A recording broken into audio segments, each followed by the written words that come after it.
Every single time you tap on your phone, click a mouse, or even just stream a movie, there's this invisible force working behind the scenes, managing everything flawlessly. Well, today, we're going to pull back that curtain and meet the invisible conductor. So let's just dive right in with a question. What on earth does the smartphone in your hand have in common with a massive, room-sized supercomputer? I mean, they seem like they're from different planets, right? But believe it or not, they share a deep, powerful secret. And that secret is the operating system. All right, so here's our roadmap. We're going to trace the incredible story of that conductor. We'll start with the basics, what it is. Then we'll jump in a time machine back to the kind of quirky era of punch cards. After that, we'll see how computers learn to juggle a bunch of jobs at once, and then how they learn to work together in parallel. We'll even look at some special systems where every millisecond counts, before we finally peek into the future and ask, what's next for the OS of tomorrow? Okay, first things first, the computer's conductor. Let's get right to it. What exactly is an operating system? Well, at its very heart, it's a master program.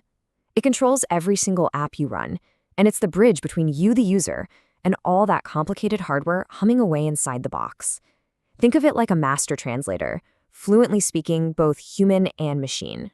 And it's constantly juggling a few really important jobs. Job number one, make the computer easy to use. It's supposed to hide all the messy, complex hardware stuff from you. And job number two, it's the ultimate resource manager. It acts like a super efficient traffic cop for the computer's brain. Its memory, its storage, you name it. It makes sure every program gets its fair share of the pie. But oh, it was not always this easy. Not even close.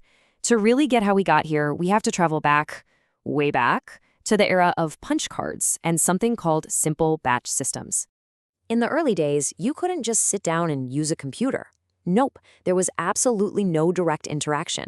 You'd have to code your program onto these physical punch cards, then you'd walk them over to a human operator, and they would feed them into the machine as a big batch. Then you'd leave. You might come back hours later to see if it even worked. And this quote just hits the nail on the head. Here was the huge problem.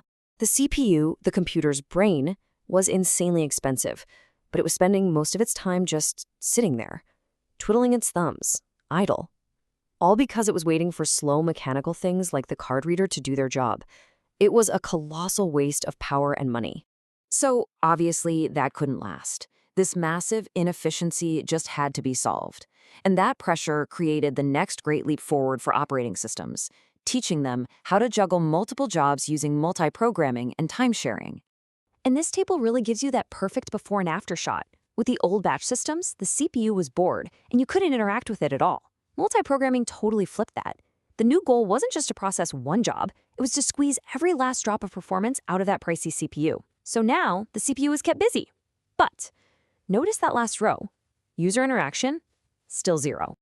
The big idea here was actually simple, but it was genius. The OS would load a bunch of jobs into the computer's memory all at once.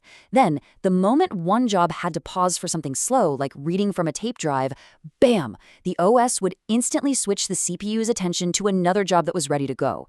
No more wasted time. But you know how it goes. You solve one big problem, and a new one pops up. The computer was now a super efficient number-crunching machine, which was amazing. But you, the user, were still completely locked out. You couldn't type anything, you couldn't move a mouse, you couldn't interact with your program at all while it was running. And that brings us to time sharing. This is the magic that makes modern computers feel the way they do. So here's the trick. The OS gives every single program a tiny, tiny fraction of a second of the CPU's attention. We call this a time slice. When that slice is over, it pauses the job and, in a flash, switches to the next one. It does this thousands of times a second so fast that it creates this perfect illusion that every program, and you, have the computer's undivided attention. The result? A total game changer. I mean, a complete revolution. For the very first time, people could actually interact with their computers in real time. This wasn't just a small step. It was the giant leap that made personal computing even possible. Of course, a magic trick like this made the OS way more complex. It now had to be incredibly careful about managing memory and making sure all those programs played nicely and didn't crash into each other. Okay, so we've made one computer super efficient and interactive. But you know us humans, the hunger for more power never, ever stops. So what happens when a single CPU just isn't enough anymore? Well, that leads us to our next chapter, finding power in parallel with multiprocessor and distributed systems.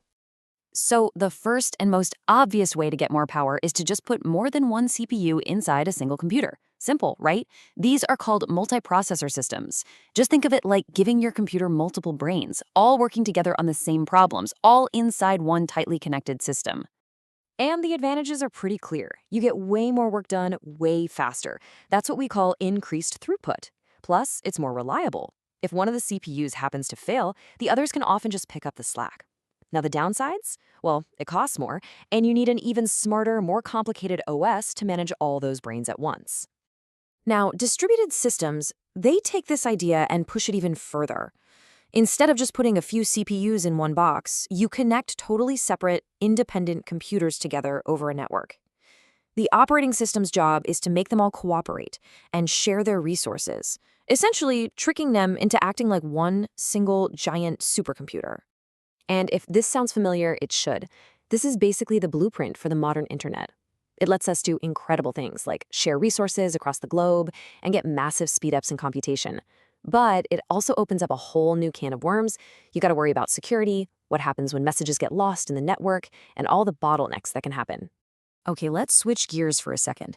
Not every operating system is built for speed or for you to check your email. Some are built for one thing and one thing only: timing.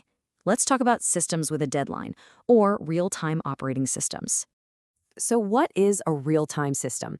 It's a system where being right isn't enough. You have to be right on time. A late answer is a wrong answer, period. We're talking about the computers that control a robot on an assembly line, the anti-lock brakes in your car, or a critical medical device. In these situations, even a tiny delay could be, well, catastrophic. For a real-time OS, meeting strict deadlines is the only thing that matters. Everything, the entire system, is designed to process events with insane speed and predictability. Things like user convenience, that's a distant second priority. It is all about pure performance and rock-solid, predictable reliability. Wow, we've really come a long way, haven't we? From clunky punch cards and lazy CPUs, all the way to globe-spanning distributed networks and systems where lives are on the line. It's been quite a journey. So where do we possibly go from here? Let's wrap things up by looking at the OS of tomorrow. We've seen how the operating system has constantly changed, constantly evolved to solve the biggest problem of its time. First, it was wasted CPU cycles. Then it was a lack of interactivity. Then it was the never-ending need for more power. But today, brand new challenges are appearing on the horizon. So the final question, the one I want to leave you with, is this. With things like AI, the Internet of Things, and even quantum computing becoming real, what new, giant problems will the next generation of operating systems have to solve? What will that invisible conductor need to become tomorrow?